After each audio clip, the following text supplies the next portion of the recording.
Ahojte a ja vás vítam pri tomto novom videjku. Dnes je to video trošku iné, bude trošku z taterského prostredia. No a je veľmi špeciálne, či už tým, že som musela naozaj polovicu štúdia presťahovať sem ku mne do bytu, aby vôbec bolo možné natočiť toto videjko. Alebo špeciálne aj tým, že dneska si spoločne potetujeme tento plátok umelej kože. V taterských obchodoch som našla dva druhy kože. Jedna je taká, že je to v podstate iba guma, ako môžete vidieť tuto. A tá ma veľmi nepresvedčila, s takou som napríklad robila aj na taterskom kurze a nebolo to úplne taký ten feeling, ako keď tetujete normálnu kožu. A túto som našla, ona je normálne ako keby z tejto strany matná, tuto je akože takáto normálna lesklá, ale tuto je matná a naozaj na dotyk je proste viacej podobná skutočnej pokožke. Takže dneska si trošku budeme tetovať a ukážeme si, ako sa na takúto umelú kožu tetuje. Ja som fakt na ňu zvedavá, že čo to bude zač, pretože bola dosť drahá, nebudem klamať.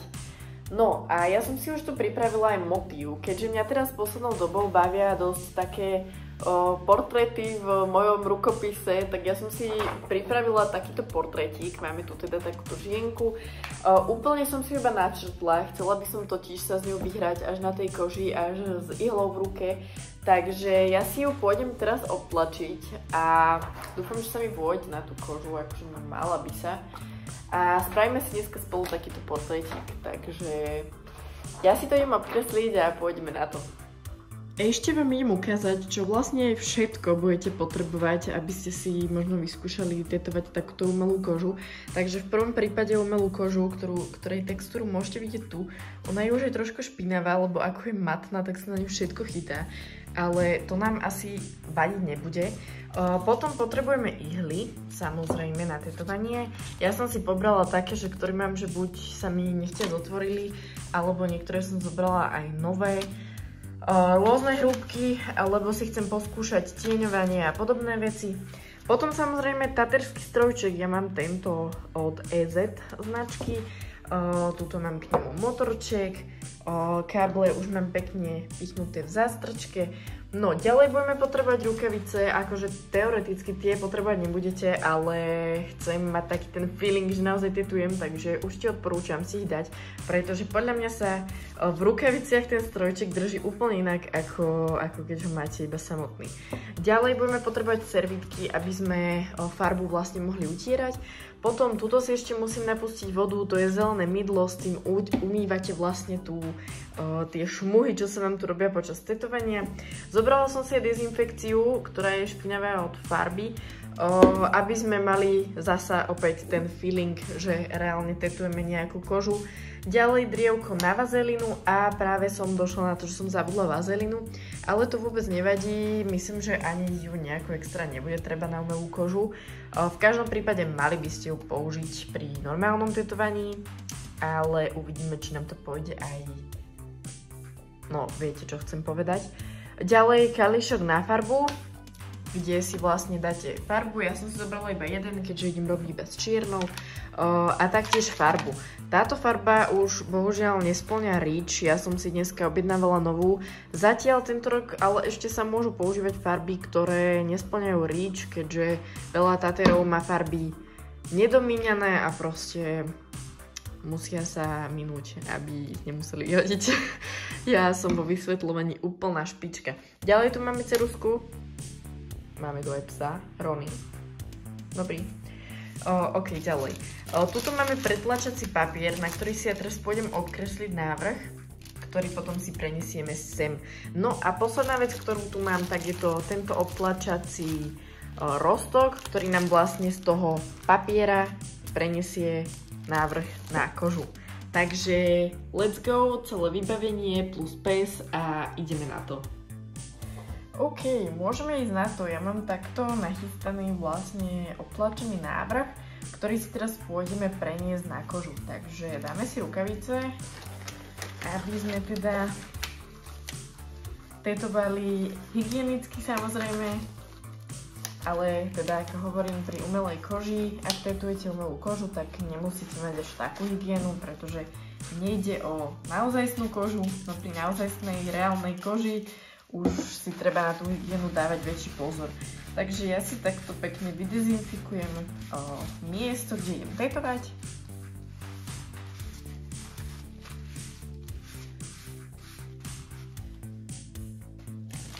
Teraz si nanesiem vlastne pretlačací roztok. Ja vôbec neviem, že koľko ho tam mám dať, ale tak uvidíme. Asi ešte viacej. Aby sme vlastne pokryli celé to miesto, keďže ten portrét nám vlastne bude zaberať skoro celú tú umelú kožu. Troška to posuniem, nech lepšie vidíte. No. Mali by sme teda tento roztok daný, dáme si to na výšku, keďže vlastne ten portrét máme na výšku, takže pekne priložíme, otlačíme to tam, môžete to kľudne troška takto pritlačiť, nech sa to tam pekne prenesie. Ja som naozaj zvedavá, že ako sa to na túto kožu obtlačí, pretože vravím, keď som tetovala na tú lacnejšiu, na tú takú gumenú, tak to nebolo bohvie čo. OK, akože určite lepšie ako na tej koži, čo som tetovala predtým. Toto si tu necháme, aby sme tu na to videli. No, teraz si so servitkom vlastne utrieme všetko, čo nám tu zostalo zbytočné okolo, aby sa nám to náhodou nerozmazalo, ten návrh. Ďalšiu vec, ktorú spravíme, bude, že si pomiešame a nalejeme farbu do kalíška. OK, ďalšia vec, ideme si teda spojazniť náš strojček.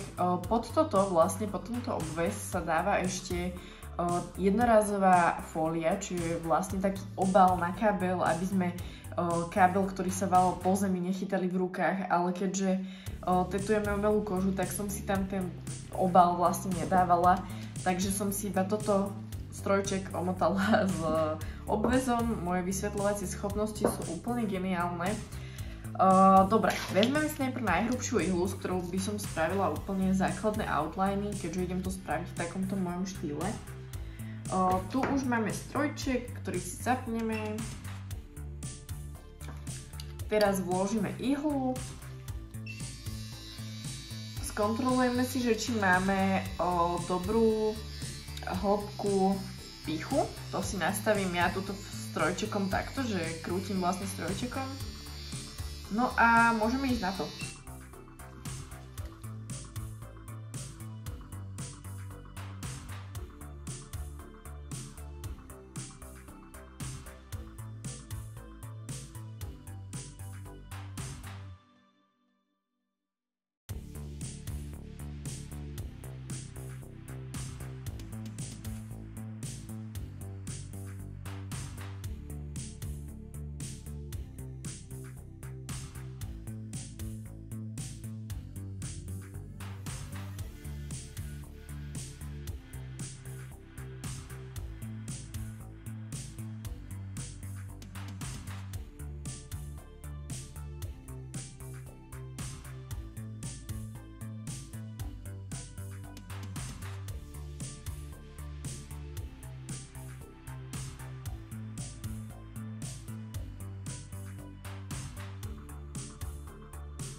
Nakoľko so servítkom to moc nejde, tak som sa rozhodla to spraviť takto, veľmi jednoducho, že to vlastne celé vydrhnem od tej farby. Uvidíme, či to zlezie, ale akože už to je troška lepšie, ako to bolo predtým. Tak som zvedavá. OK, naše tetovanie máme umyté. Vyzerá teda nejako takto, ja som sa rozhodla už nepokračovať v nejakých extrémnych detailoch. Takto sa mi to celkom páči, je to také jednoduché. Mega sa mi páčia tie vytieňované pery, čo minule som mala trošku problém, keď som ich tieňovala a teraz už vidím, že to je lepšie. Čo ma potešilo je, že vlastne umelá koža, že som vlastne neroztrhala ju z druhej strany, čo na taterskom kurze sa mi stalo. Vtedy ešte, keď som nevedela dobre technicky tetovať, takže to som strašne rada, že som sa naučila už tak meriť do tej kože. A celkovo sa mi na túto kožu tetovalo veľmi dobre, takže určite, ak si chcete vyskúšať tetovanie, ak máte strojček alebo sa učíte, túto drahšiu kožu odporúčam, je fakt oveľa lepšia. Takže môžeme povedať, že máme finálne dotetované. Myslím, že vyšlo to ešte krajšie ako na tomto chabom obrázku. Takže tu máme finálnu verziu. Jediné, čo by som tejto koži trošku vytkla, že teda teraz na záver som sa snažila umyť tieto šmuhy, čo sú tu. A veľmi to nešlo, ale čo je zase taký plus podľa mňa, že počas tetovania, vlastne ako som tetovala, to išlo celkom dobre zmazávať, len ono asi keď to tam zaschne, tak to teda vidíte, drží a nechce pustiť. A nechcela som to teda už nejako veľmi drieť, aby som s tým niečo nespravila. Predsa len nie je to reálna koža, je to predsa len umelina a nemá sa to tam kde až tak dobre držať. Takže dajte mi vedieť, čo si o tomto vytvore tu myslíte. V každom prípade, ako som hovorila, ak potrebujete trénovať tetovanie, ak začínate, učíte sa, táto drahšia koža, ktorú nájdete na rôznych stránkach, určite ju odporúčam, je oveľa lepšia ako taká tá obyčajná žltá guma.